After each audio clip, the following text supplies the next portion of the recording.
किसी भी कपल का रिश्ता कितना भी अच्छा क्यों ना हो, उनके बीच बात बहस होना स्वाभाविक है। वही जब वो पेरेंट्स बनते हैं तो उनके बीच की असहमति या झगड़े का बच्चे पर भी नेगेटिव असर पड़ता है।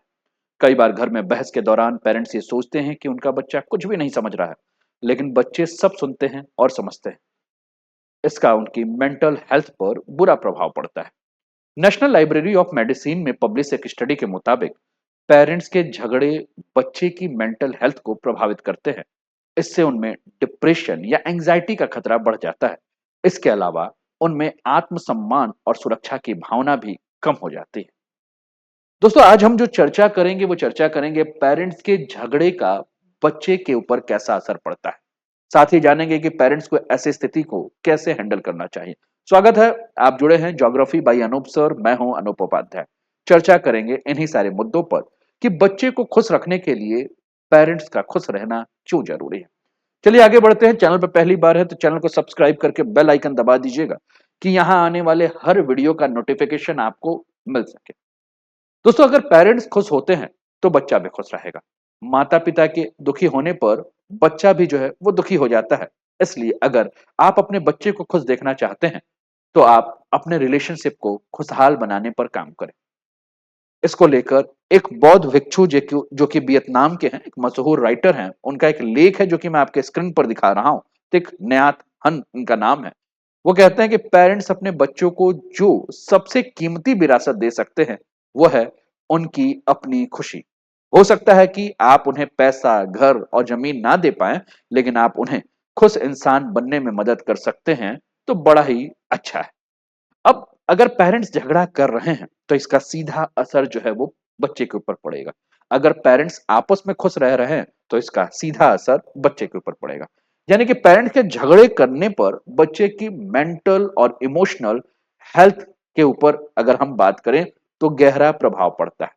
बच्चा तनाव महसूस करता है और बच्चे के अंदर कहीं ना कहीं असुरक्षा की भावना जो है उसे घेर लेती है। पेरेंट्स के बीच में बात बहस और झगड़े को देखकर बच्चा जो है घबरा जाता है। बच्चे के मन में डर पैदा हो जाता है कि कहीं पेरेंट्स का ये झगड़ा बहुत ज्यादा अगर बढ़ गया तो क्या होगा। आइए इसको हम समझते हैं कि अगर पेरेंट्स के बीच में झगड़ा होता है तो बच्चे के ऊपर क्या असर पड़ता है, और अगर पेरेंट झगड़ा कर रहे हैं तो बच्चा कैसे मेंटली और इमोशनली डिस्टर्ब हो जाता है, बच्चा कैसे असुरक्षित महसूस करने लगता है, बच्चा कैसे तनाव में आने लगता है। तो हमने कहा कि अगर पेरेंट झगड़ा कर रहे हैं तो बच्चे के ऊपर इसका नेगेटिव असर पड़ेगा, जैसे कि बच्चा जो है वो असुरक्षा की भावना उसके अंदर ग्रसित हो जाएगी।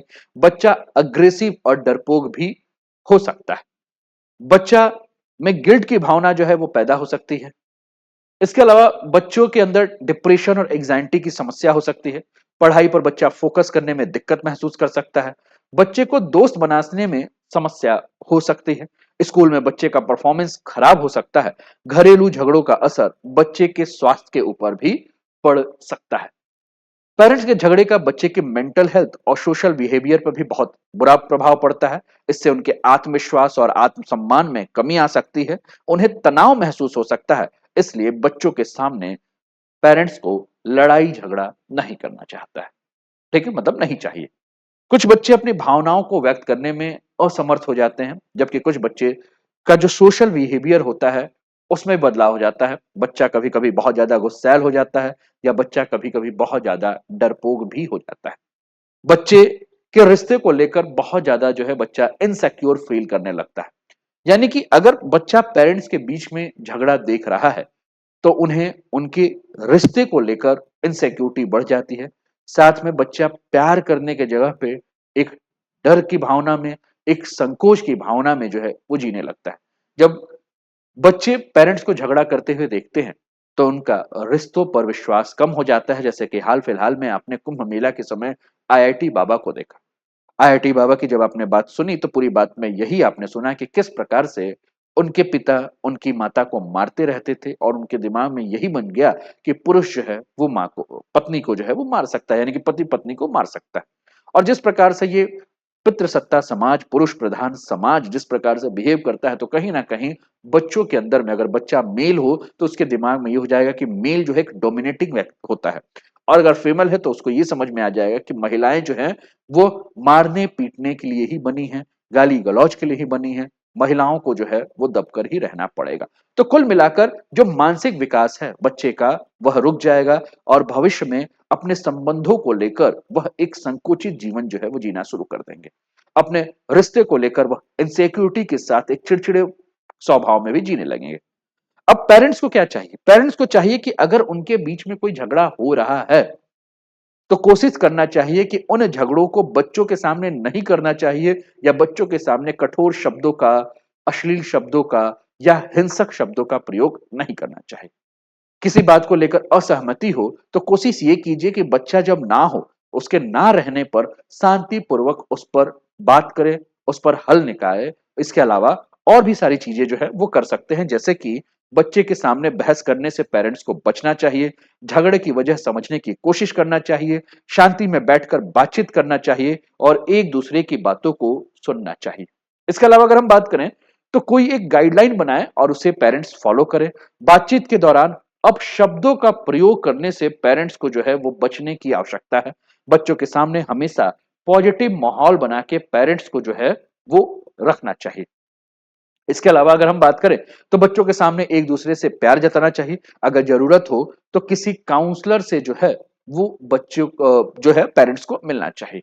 ठीक। अब जैसा कि सबसे पहली बात मैंने कहा कि बच्चों के सामने बहस करने से पेरेंट्स को बचना चाहिए। इसका अर्थ क्या है? इसका अर्थ यही है कि अगर आपस में आप किसी बात पर असहमत हैं, तो बच्चों के सामने बहस मत कीजिए। इसके बजाय बच्चा जब पढ़ने स्कूल चला जाए या बच्चा सो जाए, तो उसमें शांतिपूर्वक बात कीजिए। दूसरा हमने कहा कि झगड़े की वजह समझने की कोशिश करें। इसका अर्थ क्या है? इसका अर्थ यही है कि जब आपके बीच में झगड़ा हो रहा है, तो आपको शांत होकर समझना होगा कि झगड़ा हो क्यों रहा है भाई? हम किस मुद्दे के ऊपर झगड़ा कर रहे हैं?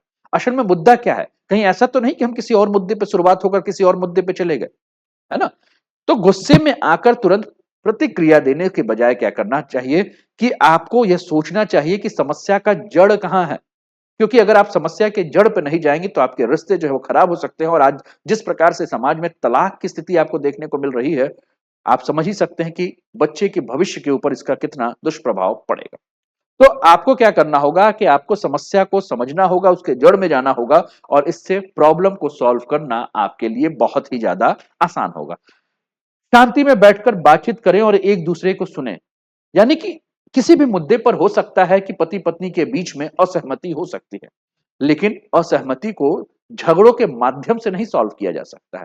इसके लिए दोनों को बैठना होगा, समस्या पर बातचीत करना होगा और एक दूसरे की बातों को सुनना होगा। तभी गलतफहमियां जो है वो दूर हो सकती है। अगला, गाइडलाइन बनाएं और उसको फॉलो करें। इसका मतलब क्या है?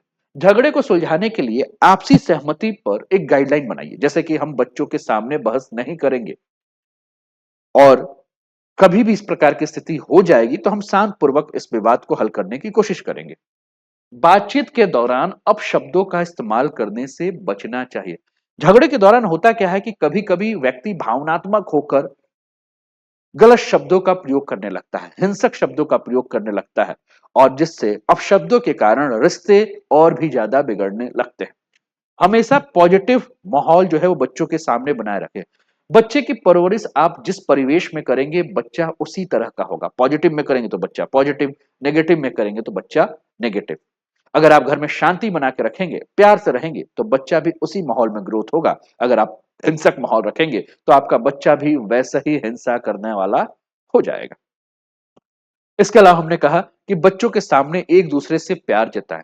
भले ही पेरेंट्स के बीच में कुछ भी मतभेद हो, लेकिन आप अपने बच्चे के सामने जब रहें तो एक दूसरे से आप प्यार जताएं, सम्मान जताएं, यानी कि सम्मान करना ना भूलें, जिससे कि बच्चे के मन में भी प्यार की भावना बढ़ेगी।